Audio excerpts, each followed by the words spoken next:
Selamat sore Sobat 7, saya Noni. Hari ini kita akan membahas mengenai bisnis kafe yang unik. Kalian bisa berinteraksi dengan kucing-kucing yang lucu hanya di Sabtu Me Time Trans 7.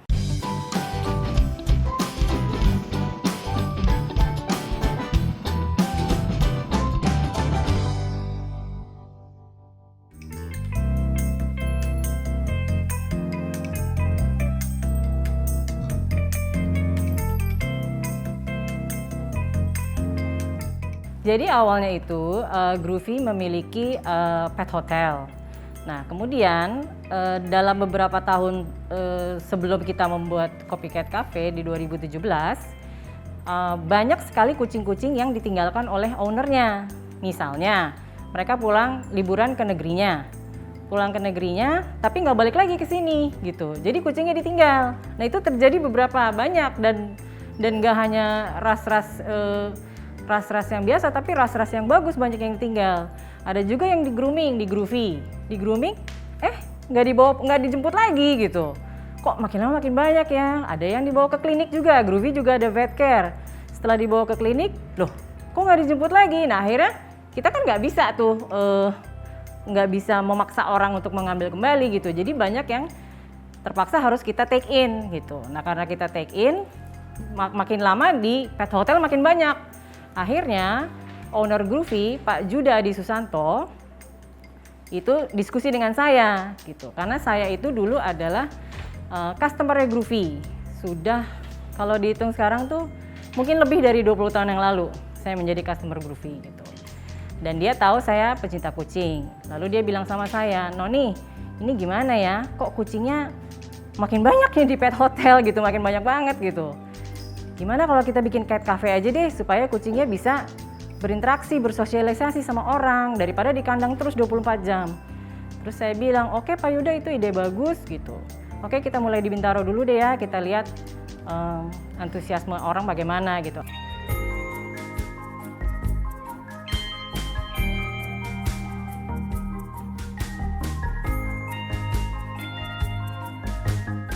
Jadi waktu awal kita buka di 2017, kita sebenarnya tidak ada target market khusus yang kita targetkan gitu.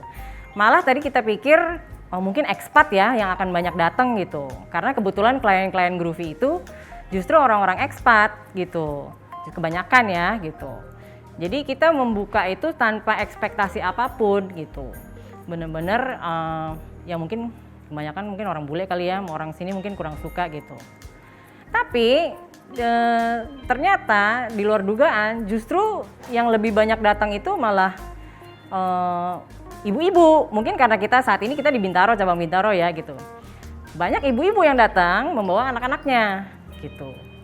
Jadi terus lama-lama dari mereka makin berkembang, keluarga kan banyak yang datang keluarga terus bawa temennya lagi gitu. Terus kita lihat wah ini kok kebanyakan jadi ini ya lokal gitu, benar-benar menengah ke atas gitu yang datang gitu.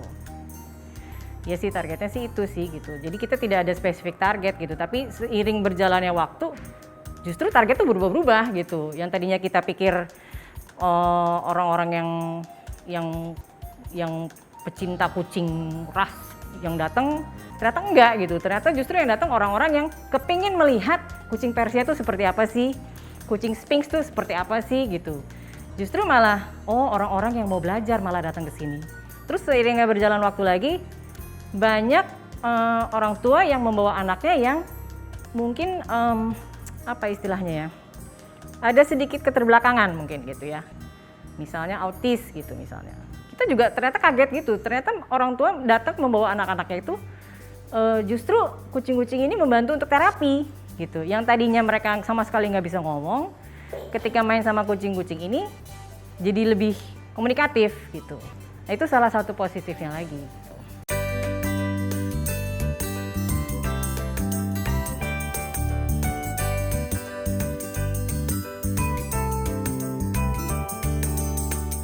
Kucing-kucing kita itu memiliki ruangan tersendiri di bawah dengan AC khusus gitu. Jadi kafe ini benar-benar hanya tempat untuk mereka istilahnya bekerja gitu. Jadi jadi saat pagi mereka naik ke atas, saat memang sudah kafe tutup, mereka kembali lagi ke ruangannya dan mereka punya ruangannya masing-masing.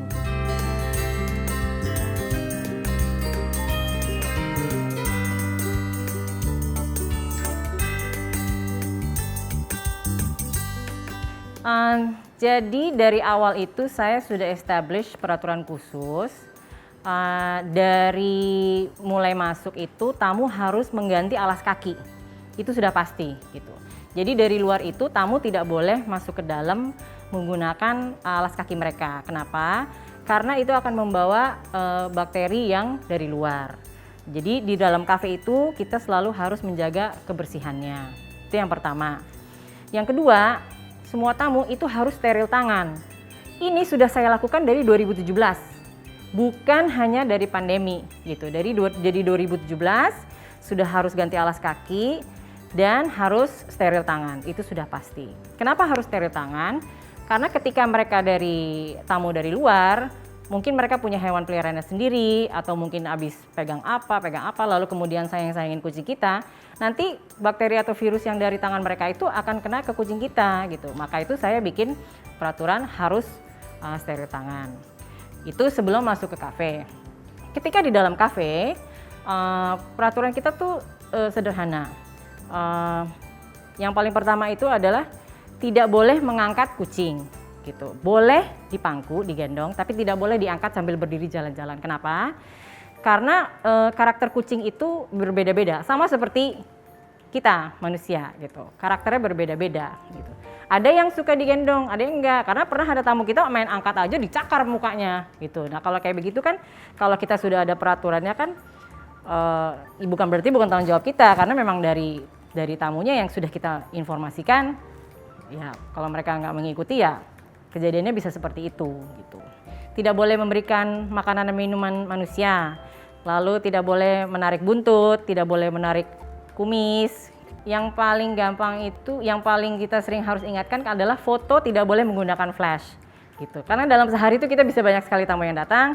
Kalau setiap foto pakai flash, nanti kasihan kucingnya gitu. Jadi seperti itu aja sih. Sama yang terakhir itu adalah tidak boleh berbicara dengan bersuara keras gitu. Karena kita khawatir kucingnya nanti terlalu stres gitu.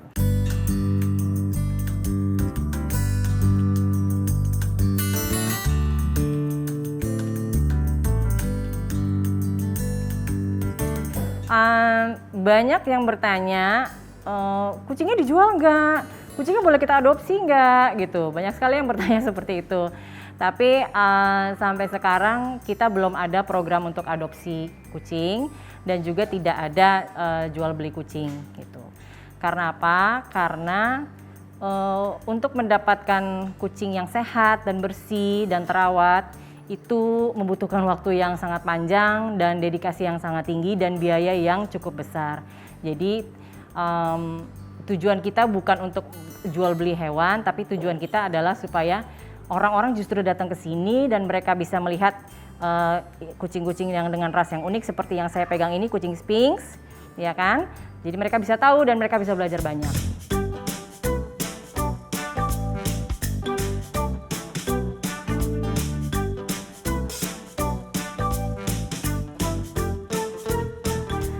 Bila ditanya mengenai persaingan, kami membuat bisnis ini tidak memikirkan persaingan, gitu. Karena tujuan daripada Cat Cafe ini bukan untuk semata mendapatkan keuntungan sebesar-besarnya, bukan, gitu.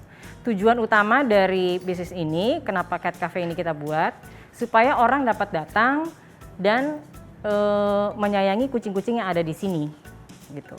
Jadi kalau ditanya persaingan, mungkin bisa dihitung pakai satu tangan ya jumlah cat cafe yang ada di Jakarta atau di Indonesia, gitu. Tidak banyak, gitu. Jadi kami tidak melihat persaingan itu sebagai kendala dalam menjalankan ini, karena kita menjalankan ini tujuannya purely supaya orang-orang bisa datang dan kucing-kucing ini bisa tetap terawat, gitu. Kenapa? Karena mereka harus membayar biaya masuk dan staf-staf kami juga kesejahteraannya juga terjaga terus. Jadi dari situ justru kalau masalah pelanggan itu customer ada terus yang datang gitu. Banyak yang orang-orang yang sama yang datang gitu. Misalnya si Cifot punya fans clubnya sendiri gitu. Casper juga punya fans clubnya sendiri gitu. Saya bilang fans club karena istilahnya ada orang-orang yang sangat senang dengan Casper gitu. Jadi yang dicari setiap datang Casper atau Cifot atau Grey atau Nyai gitu. Jadi setiap kucing tuh punya fansnya masing-masing gitu. Selain dari situ juga caranya saya membuat orang datang itu tujuan saya itu saya tidak ingin hanya kalangan tertentu saja yang datang ke sini gitu. Saya pengen semua kalangan itu bisa datang gitu. Saya pengen orang-orang yang nggak pernah ngelihat kucing ras seumur hidupnya tuh bisa datang ke sini gitu.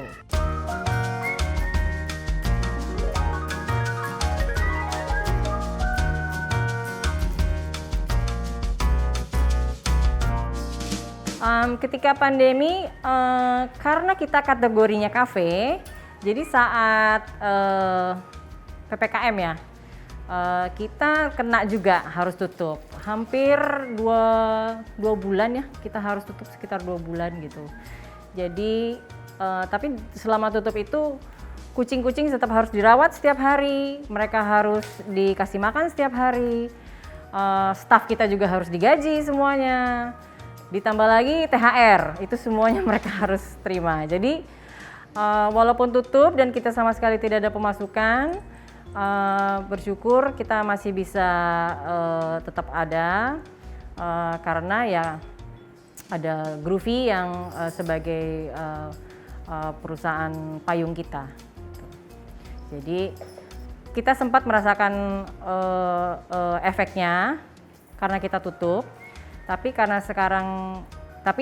akhirnya kita juga mendapatkan keuntungan, yaitu karena setelah kita buka, tamu-tamu itu banyak yang tidak bisa traveling kan gitu. Karena mereka tidak bisa traveling, banyak yang datang ke sini justru gitu. Walaupun saya memberikan batasan hanya boleh, kalau di Bintaro itu hanya boleh ada 6 tamu sekaligus.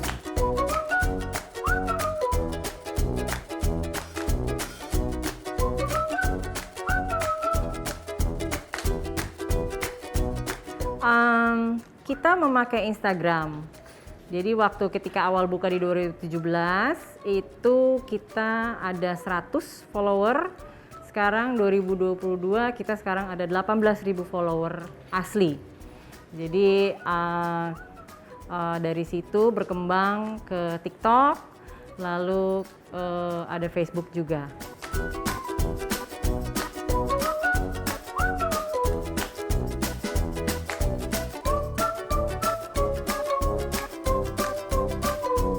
Jadi di 2017 pertama kita buka di Bintaro, lalu di 2018 kita buka lagi di daerah Kemang, dan itu sebelum pandemi. Jadi sebelum pandemi sudah banyak sekali rencana kita, banyak yang request buka di kota ini, buka di kota itu gitu, dan kita sudah adalah rencana arah ke sana gitu. Tapi dengan adanya pandemi ide-ide tersebut agak tertahan, jadi kita masih belum tahu, tapi rencana itu sudah pasti ada, cuman kita belum tahu kapan bisa terlaksana.